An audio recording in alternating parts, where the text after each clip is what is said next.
232 pages का finance bill लेके finance minister house के सामने आई है। महोदय, मैं कहना चाहूंगा, there are no serious changes in the tax structure, only tinkering. Some IT return timelines have changed. Some forms are changed.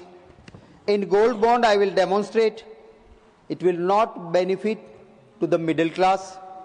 Some changes in person who are investing from overseas, उनके लिए हैं, और गिफ्ट सिटी इनके लिए ये finance bill में कुछ बातें हैं। सर, मेरे पास, क्योंकि जब कोई बजट पेश होता है उस वक्त एक आंकड़े रहते हैं, उसके बाद में रिवाइज बजट होता है और 1 साल 2 साल के बाद एक्चुअल फिगर क्या है उसका रियल पिक्चर सामने आता है।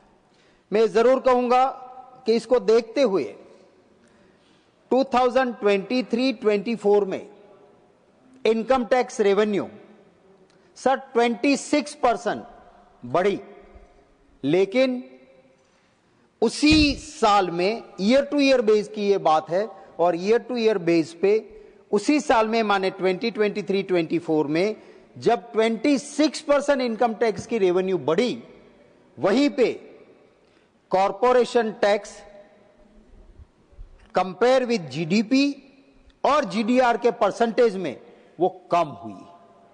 माने बड़े लोगों को से जो पैसे आने थे वो ईयर टू ईयर बेस में कम हुए और आम हिंदुस्तानी के टैक्स के पैसे और ज्यादा बढ़े। सर, डेमोक्रेसी में कहा जाता है कि it is the duty of the government to build a bridge between haves and have nots. जिसके पास बहुत है और जिसके पास कम है, उन दोनों का फासला कम करो, ये लोकतंत्र के लिए एक सिद्धांत होना चाहिए। इस सरकार में ये नहीं है। इस फाइनेंस बिल में सर 2047 तक गिफ्ट सिटी को रियायत दी गई है। कौन रहता है उस गिफ्ट सिटी में? कहां है वो गिफ्ट सिटी? गांधीनगर में है। कोई आम नागरिक के लिए वहां जगह नहीं है। बड़े बड़े लोगों की, बड़े बड़े कॉरपोरेट्स की ऑफिस और उनकी जगह जहां गिफ्ट सिटी में है, ये सरकार उनको गिफ्ट दे रही है, उनको रियायत दे रही है। आपको किसान नहीं दिख रहा है, आपको महंगाई से परेशान वो हिंदुस्तानी नहीं दिख रहा है। मुझे कहते हुए दुख होता है कि 232 पेज के इस फाइनेंस बिल में एक जगह भी कहीं महिला के लिए कुछ भी नहीं है। महिला वित्त मंत्री होते हुए भी देश की महिला नहीं दिखती है, पर वो गिफ्ट सिटी दिखता है, क्योंकि बड़े लोग हैं ना वहां पे, वो चंदा देने वाले हैं, वो आपको आपके हर हुक्म की तामील के लिए जो जरूरत है वो देने वाले लोग हैं, और इसलिए गिफ्ट सिटी को वहां फायदा मिला है। सर, गुजरात महात्मा गांधी जी की जन्मभूमि है, किसी और का नहीं। गुजरात गांधी का गुजरात है, और इसी गांधी के गुजरात में प्रोहिबिशन है, नशाबंदी है।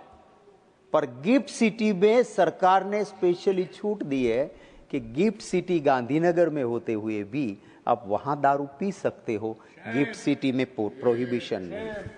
सर, यहां पे एक और रियायत दी गई है।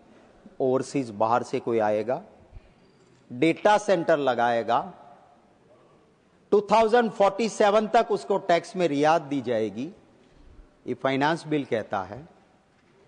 मेरा सीधा सवाल ये है कि क्यों आप ये कर रहे हो?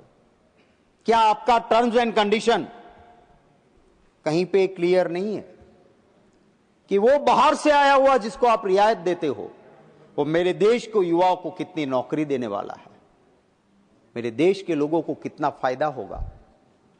सर, वक्त बदलता है। एक वक्त था जब कोई पशुधन जिसके पास था वो सबसे बलवान माना जाता था। फिर एक शस्त्र का जमाना आया कि शस्त्र जिसके पास ज्यादा है वो बलवान माना जाता था। धन संपत्ति का वक्त आया, जिसके पास ज्यादा मिनरल्स है, भूगर्भ में ज्यादा संपत्ति है, वो धनवान माना जाता था, वो ताकतवर माना जाता था।